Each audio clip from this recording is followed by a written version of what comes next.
चलिए बदलाव का पहला कदम उठाते हैं। बदलते हैं वो सोच जो लड़कियों से उनके सपने और उनका आत्मविश्वास छीन लेती है, क्योंकि सपनों को हकीकत में बदलने का और आत्मनिर्भर होने का हक सबको है, चाहे वो लड़का हो या लड़की।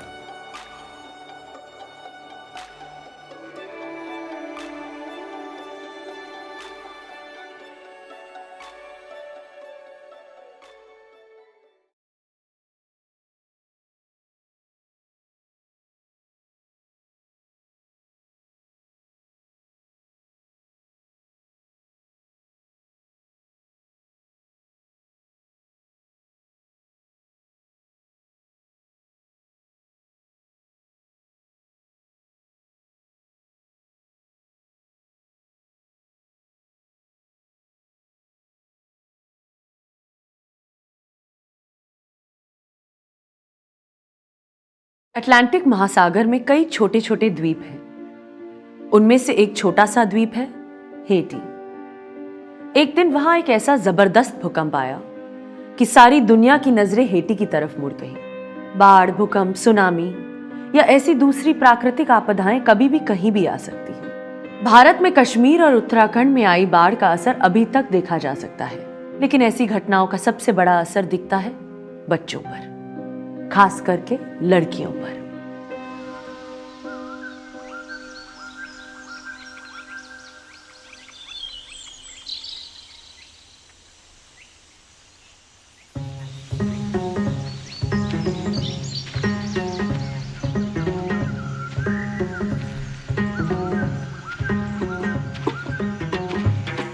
उस दिन की सुबह तो वॉडली सपनों में खेल रही थी।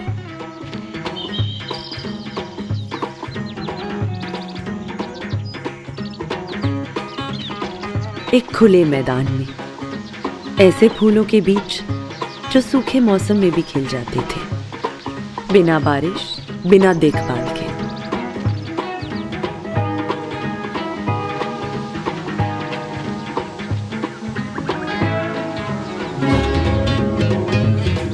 और जब वॉडली मुस्कुराती तो ये फूल और खिल जाते।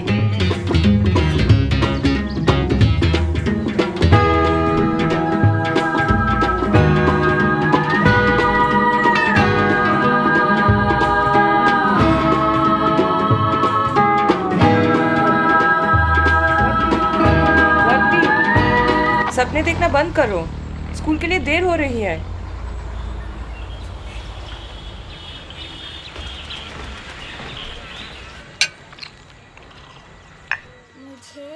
जैसे कभी हमारा देश ब्रिटेन का गुलाम था, वैसे ही हेटी भी फ्रांस से आजाद होने के लिए लड़ रहा था। और इस लड़ाई के सबसे बड़े सेनानी थे टूसॉन लोवेजियर। उन्हें आजादी मांगने की जुर्म में हेटी से निकाल दिया गया था। वॉडली आज उनके बारे में पढ़ रही थी, उनकी निडरता, उनके विद्रोही स्वभाव के बारे में, और ये सब वॉडली को प्रेरणा दे रहा था, उसके दिल और दिमाग में बस रहा था।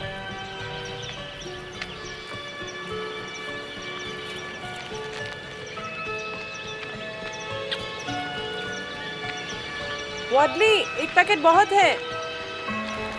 रोज वॉडली अपनी माँ की छोटी सी दुकान से नाश्ते के 2 पैकेट स्कूल ले जाती थी, एक अपने लिए, एक किसी और दोस्त के लिए।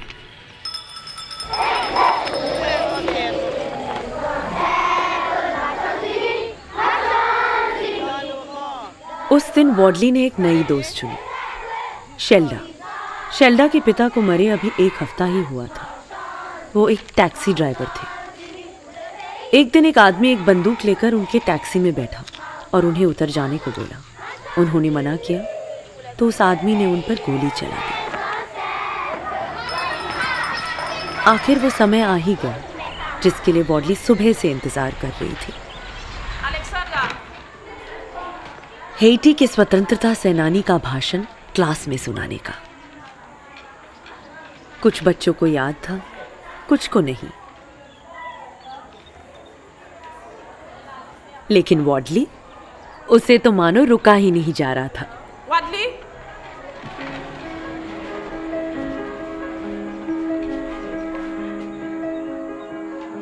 मुझे हटाकर तुम्हें क्या मिलेगा? हमारी आज़ादी की जड़ें बहुत गहरी है। जैसे पेड़ का एक तना काटने पर दूसरा उग जाता है, वैसे ही हमारी जगह दूसरी शाखा है जगह लेगी।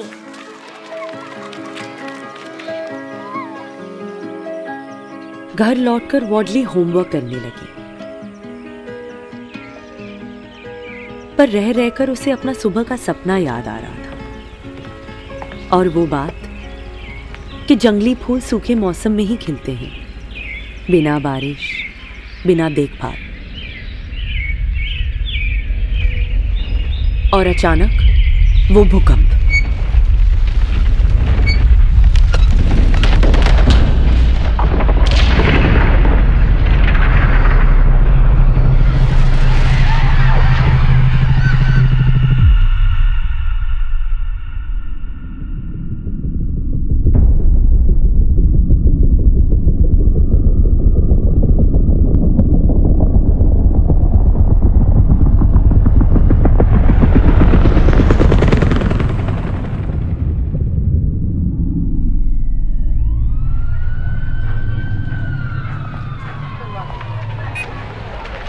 जब वॉडली को होश आया तो वो अपनी माँ के साथ यूनिवर्सिटी से लगे खुले मैदान में थी।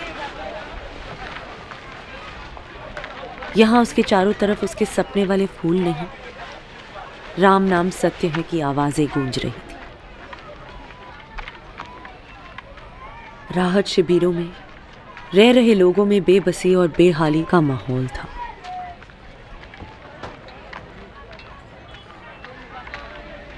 धीरे धीरे जिंदगी संभलने तो लगी, पर अब सबकी दिनचर्या बदल चुकी थी। दुकान पर जाने के बजाय अब वॉडली की माँ रोज मदद मांगने के लिए अपने बिछड़े परिवार और दोस्तों को ढूंढने के लिए जाती थी, और वॉडली स्कूल की जगह पानी ढूंढने।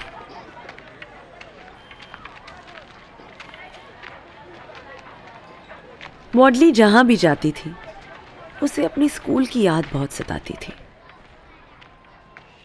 और जब वो स्कूल के खंडर के पास से निकलती थी तो उसे लगता था कि बच्चों की पढ़ने की आवाज अभी भी आ रही है।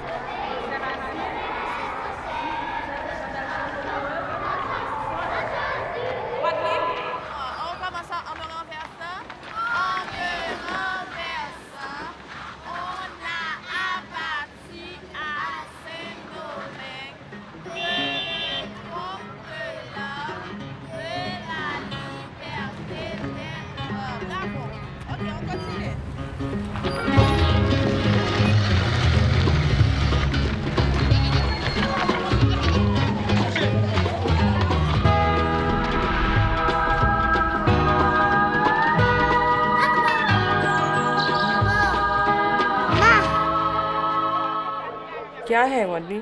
स्कूल खुल गया माँ। हाँ, मुझे पता है, पर अब तुम जाओ वरना पानी नहीं मिलेगा।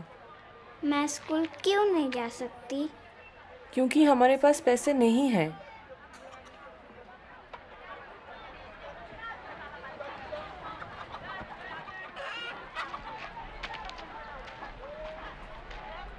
पैसा क्या होता है ये एक 8 साल की बच्ची पूरी तरह कैसे समझ सकती है?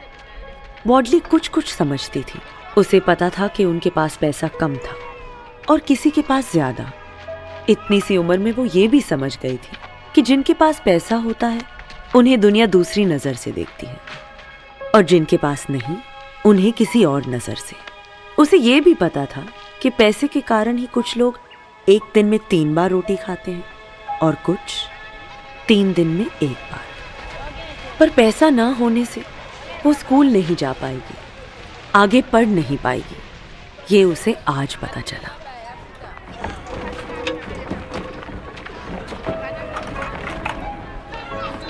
अगली सुबह वॉडली ने फैसला किया कि वो स्कूल जाएगी और मैडम रॉय के सामने दूसरे बच्चों के बीच अपनी जगह बनाएगी। पैसे नहीं है तो भी।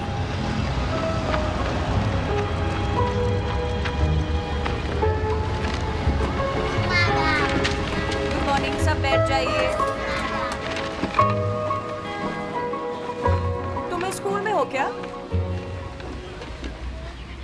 वॉडली को अजीब लगा कि उसकी अपनी टीचर उसे नहीं पहचान रही थी। क्या ये भी उसी भूकंप का ही असर था?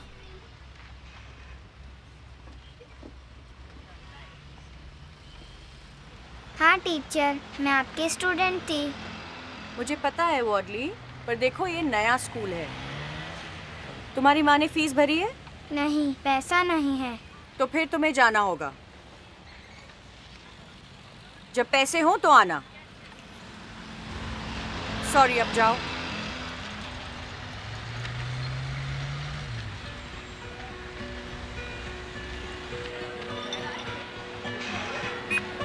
आज पैसे की वजह से वॉडली स्कूल नहीं जा सकी। इसलिए उसे लगा कि पैसा एक अच्छी चीज नहीं है, एक श्राप है।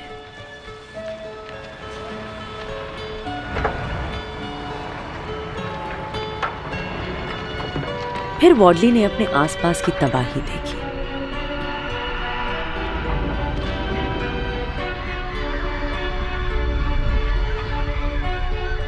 और उसे याद आई उसकी मां की बात। जिन लोगों को इतना भयानक भूकंप भी नहीं मार पाया, जरूर उन पर किसी का आशीर्वाद होगा।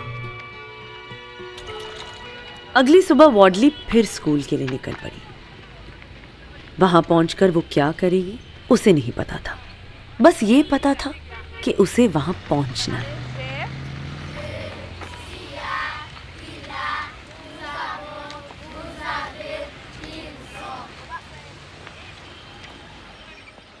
वॉडली, तुम्हारी माँ ने फीस भर दी? तुम्हारी माँ ने फीस भर दी क्या वॉडली? नहीं। तो फिर तुम जाओ। नहीं। घर जाओ वॉडली। नहीं।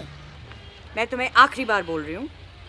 आप मुझे जितनी बार निकालोगे मैं उतनी ही बार वापस आऊंगी। क्या मतलब? मतलब मैं आती रहूंगी जब तक आप मुझे बैठने नहीं देंगे।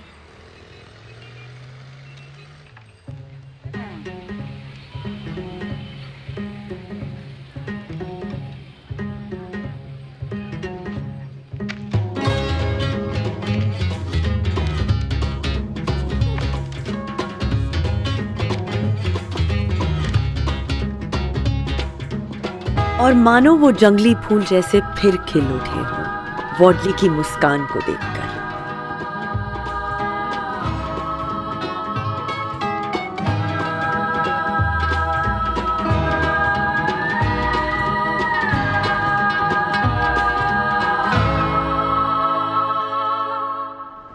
अगर लड़कियों को स्कूल जाने से रोकना हो तो कितने ही बहाने, कितने ही कारण मिल जाएंगे।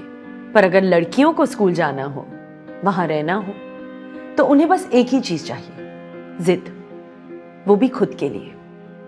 वॉडली में वो जिद भी थी और उसे मनवाने की हिम्मत भी, बिल्कुल उन जंगली फूलों की तरह जिन्हें खिलने के लिए न तो बारिश का सहारा चाहिए न किसी की देखभाल का।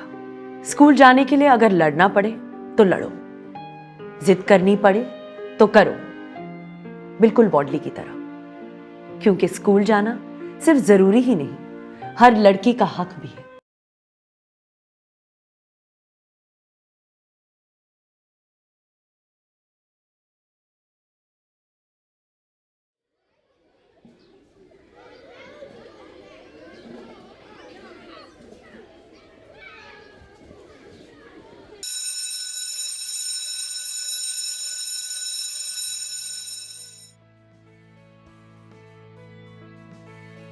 बच्चों ये बताओ, पढ़ाई कितनी जरूरी है? बहुत जरूरी है। और तुम बड़ा होकर क्या बनना चाहते हो? अपने सपने तुम अपनी स्लेट में खुद लिख लो। स्कूल, जहां पर हम सपने देखना सीखते हैं। क्या लगता है कौन बन सकता है लॉयर? कौन बन सकता है इंजीनियर? कौन बन सकता है एक्टर? फुटबॉल प्लेयर कौन बन सकता है? लेकिन ऐसा क्यों? क्या हम जो चाहें वो नहीं बन सकते? सिंगर, टीचर, डॉक्टर कौन बन सकता है?